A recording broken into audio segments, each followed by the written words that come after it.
welcome to the crib. So, just waiting for the flight and past the immigration. And guys, you don't know how a big achievement this is. This is a big girl achievement. Okay, I'm traveling alone. So, yeah, this is kind of big.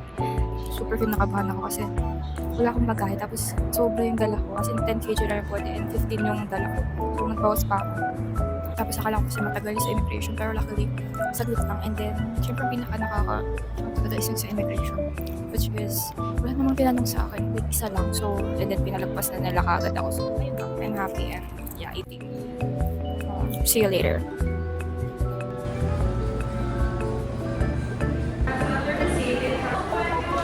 Finally, after 1 hour delay, makakasakay na din ng plane, and throughout the flight, nanood lang ako ng Resident Playbook, and I arrived around 1 a.m. The first full day was supposed to be Universal Studio, however naulan, so we just roam around the Vivo City and kumain kami sa food court before going to Changi Airport, and this is what I ate, which is super sarap niya, guys.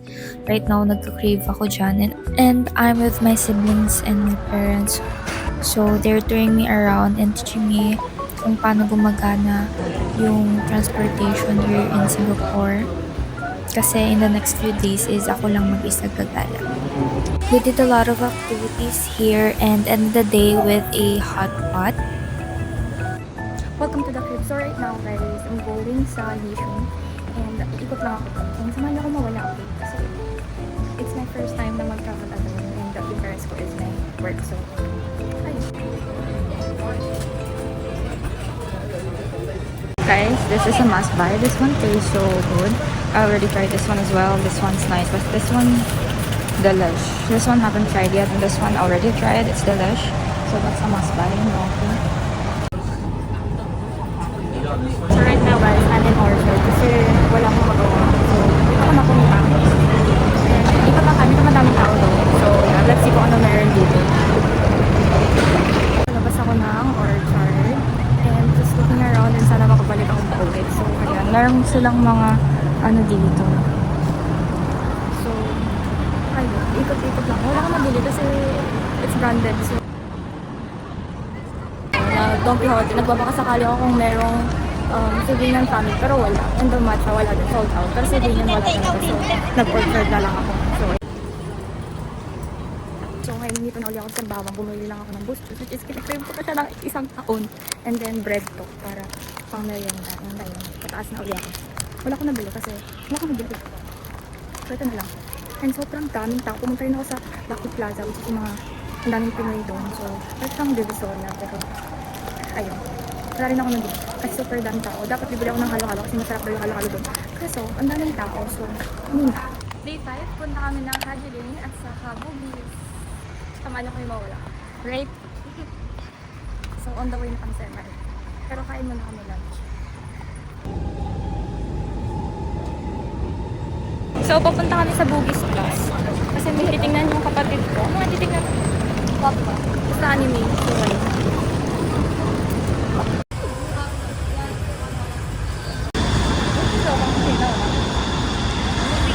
Hindi ko pinipit na. Punta kami sa Arab Street. I bought, marami. Nabili niya na yung gusto niya bilhin. You can see it. So, may nahanap kami store.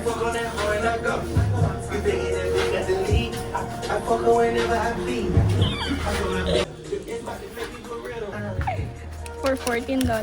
Pwede na. Okay na, kasi yung binili kong figure, $19 dati. Okay. See, okay, we got this. Nabili ko na yung blind bag. Kasi ito talaga yung hinahanap ko. Wala akong mahanap. Luckily meron dito. I just knew it. Pagkadaan ko doon, nakifeel ko yung presence ng blind bag. Also me, I was, hinahanap ko kasi dun sa Pinas. Walang kahit ano. Buti lang dito meron, no? Yeah. Ngayon, maghanap kami ng cafe. We were going to open some blind bags.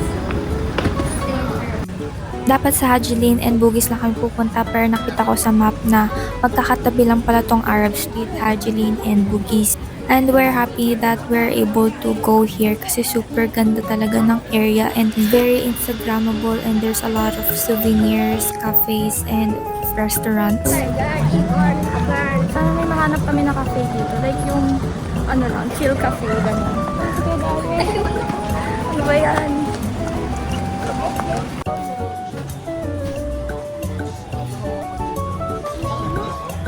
Normal na, fresh lang.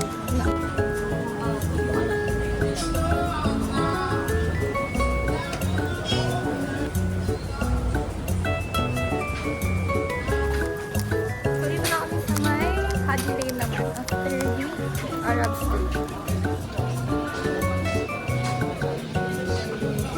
We're happy sa mga nakuha namin. Kasi nakahanap ako ng Sylvanian. So ngayon, naghanap kami ng cafe that is worth it.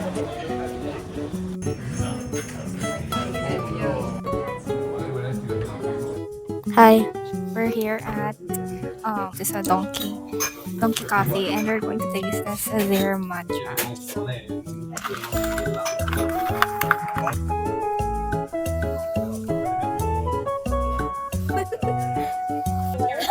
It's better. I mean, I can taste the matcha. It's just that it's not sweet, right? Yeah, but Tasting, coffee.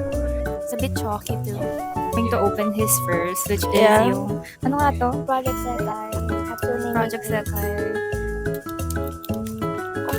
I got Shizuku. Please tell me it's not Adu. No, it's Haruka. It's Haruka. And I got Tsukasa. So for this series, the baby shopping series, I want the koala one, which is this one. I want this. So either the two, but all of them are cute, so anything will do. Ito naman sa baby furtail series. This is so cute as well. This is a little bit more expensive than the baby shopping one, so I think I like to get this one. I don't know what this one.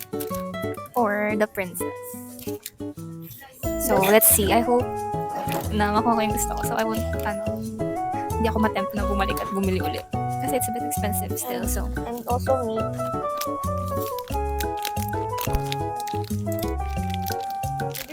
Okay, so first. Okay, first. I The will- pink one.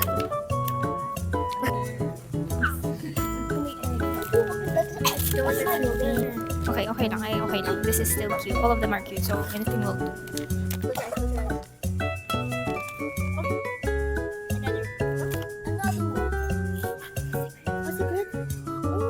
Secret? I got a secret one. That's amazing. It's wala siya dito. It's probably this one. So it's a mouse.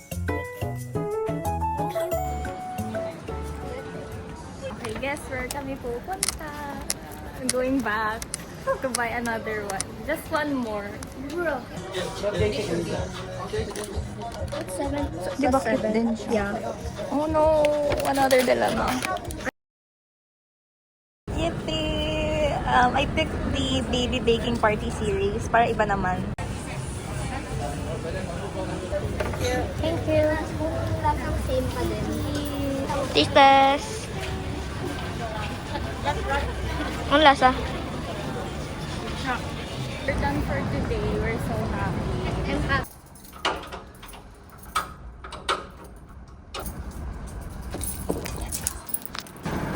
Today's day 6 and we are going to Bugis.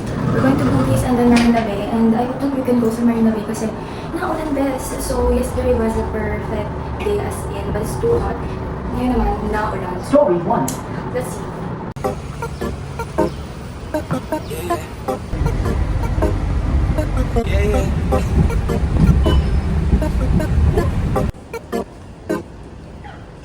Guys, nandito na ako sa my Chinatown and luckily, nakayalan ko pumunta dito kasi kanina, apparently nag-google ako tapos pinapasakay na pala ako ng bus. Akala ko train. Sabi ko, nasan ba to? Hindi ko mahanap yung station. Ayun, pinagbasa ko and then here I am. Nakalating naman ako safe and sound. So, ikot-ikot lang ko dito and then later magmamario na ako. So, it's so pretty here. I love Dubai. Like, can you see that? Hindi ko talaga alam kung anong meron dito. Like, kung ano pwede gawin. Pero sa kasi ang daming pwedeng kainan. Pero, ayun, baka umikot-ikot lang ako. And take some pictures. Kasi, ang ganda na. So, as you can see,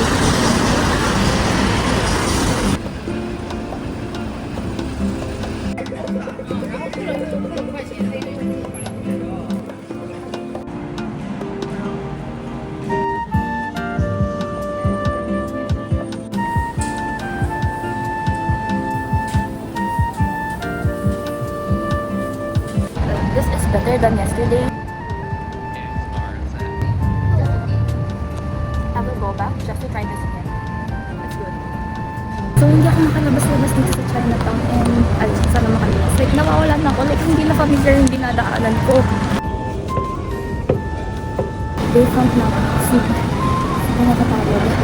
And siguro saglit na ako dito kasi may parang nagbagay na ako ng bilet. Parang food. Exit 2. Hindi ko alam kung nasaan ako. So, we're going up and we'll see kung ano pwede gawin. Super happy ko kasi nakayanan ko mag-isa. Like, na hindi umiiyak habang pinifigure out kung saan ako pupunta. Kasi, hindi ko talaga lang first time ko. Like, it's an achievement, you know? Like, almost nag-ano na ako kanina. I can see it. But, what the fuck? Look! So beautiful. Andito na ako. Gusto ko mag-bike. Like, saan sila nag-rent nun? I want to figure out. Ang dami kami nag-jogging dito. And, grabe. And luckily, wala dito. Pero luckily, pero wala talagang tao. So, maganda. And I just want to rent a bike. And let's see how can I rent.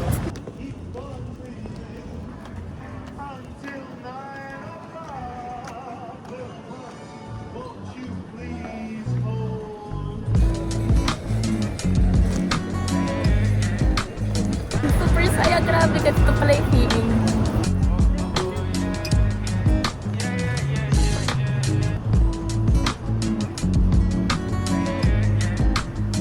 Day, whatever day it is, I'm with the sibling and we're going to Pretty Good Muffins again kasi ang sarap na. I need to bring my brother there. So we're at the Chinatown at the moment.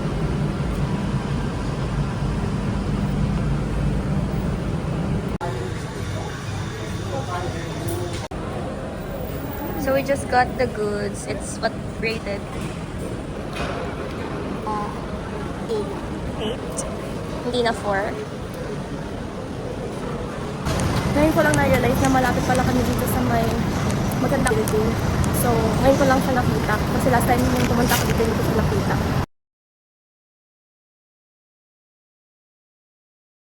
It looks so pretty and ayun nga, kabili lang namin. So, it is worth the hype guys. You should buy. And the fact that pumunta ako dito kasi 1 hour away kami. So, binalikan ko talaga siya kasi masarap. So, it is worth the hype. And I will rate this a 9 out of 10. And then, natikman ko yung muffin nila. Masarap din. Pero we don't have enough cash. So, hindi na ako bumili. Here, we're going to Cebu City. And I will drop them there. Saka ako magmamarina again. So,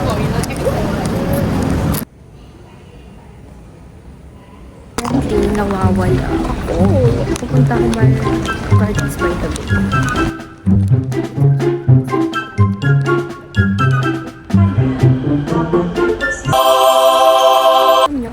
If there's something na ang sarap sa feeling kapag na-figure out mo yung kung saan ka pupunta dito. Lalo pag mag-isa ka lang. So, parang ang rewarding na pag nakakapunta doon. So, ay, palabas na tayo ng Gardens by the Bay. So, and then we're going to bike. Saan lang nahanap. Kasi malaki yun. So, ang hirap lakarin mo. Yung pagpunta ko dito is hindi siya like yung super itinerary talaga. Like, this day punta ko sa ganitong day. As in, chill lang siya. Kasi nakapunta na ako dito. So, this is my third time going to Singapore. And, yeah, I'm by myself. So, mas na-appreciate ko siya. And then, ayun, we're going alone sa mga places. And chill lang kasi hindi siya super big. So, okay, we're going sa may light show. And 4 pa lang naman. So, pwede pa akong umikot.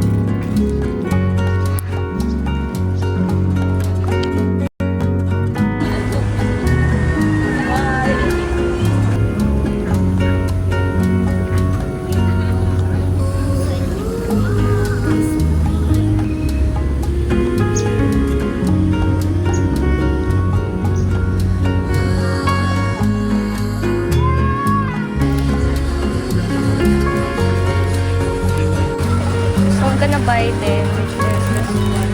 Isang cute niya. Strawberry lemonade. I just got the goodies. While waiting for the light shows to start, I went to the other side and checked this Castro Beats, wherein it is a Singaporean festival focused on foods, live performances, and vibrant retail areas featuring unique products from small businesses, and they have a great atmosphere here. The area were spacious and not crowded. They also offer free exhibits. And maganda dito mag-get together with friends kasi madami kayong pwedeng gawin. There's a photo booths and other activities. And with that, I ended the day with watching the light show. Bye!